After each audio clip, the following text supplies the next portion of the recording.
Hello folks, today I thought I'd give an update on the Suzuki TS125 that had the stuck motor.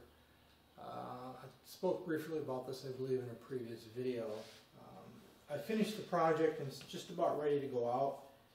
We've got a little cleaning left to do, but I had to get the top end of the motor rebuilt and back together, and got it running. It runs okay. I think it's got a bad bearing in the lower end. It's got a little bit of a clunking and thunking noise.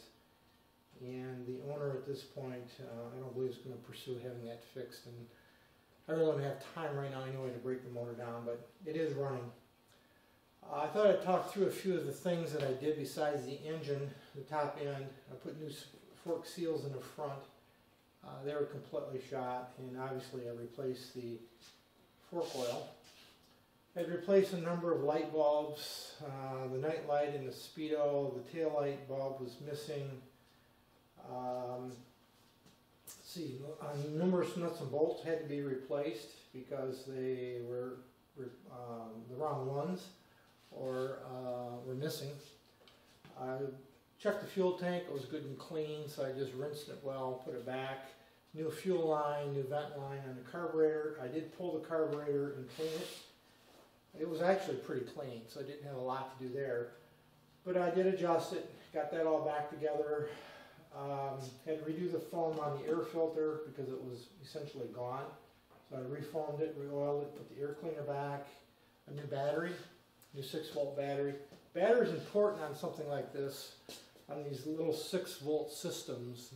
Depending on the brand, most of the Japanese bikes of this era and this size use the battery as an integral part of the system and use it actually as a voltage regulator.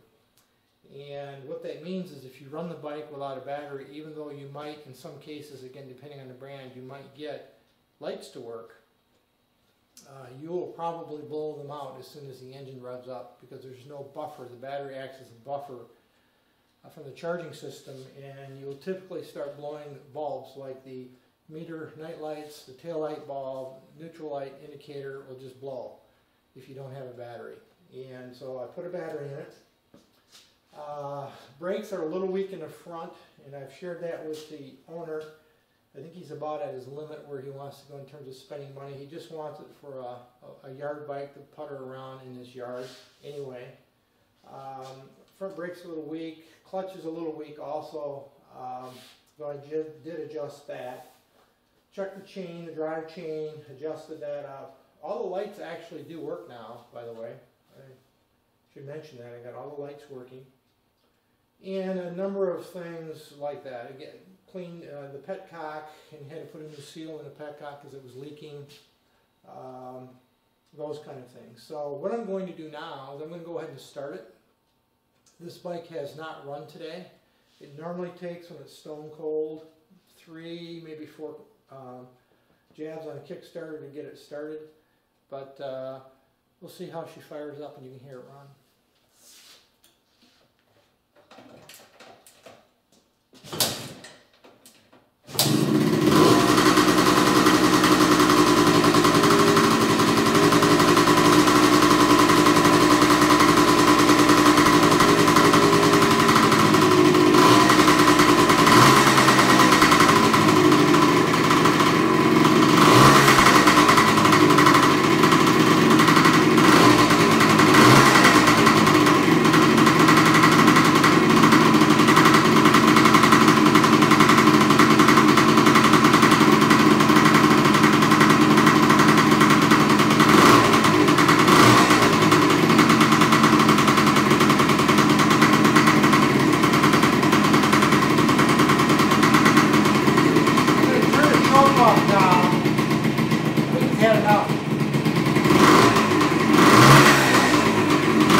TS125 1976. Goes out to the owner sometime late next week. He's going to come and get it.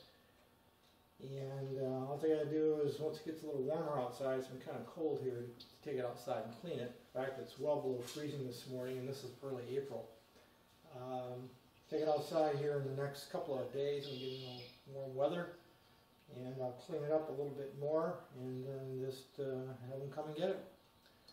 Hope this was of interest to folks, and any questions, feel free to leave me a message. Otherwise, thanks for watching.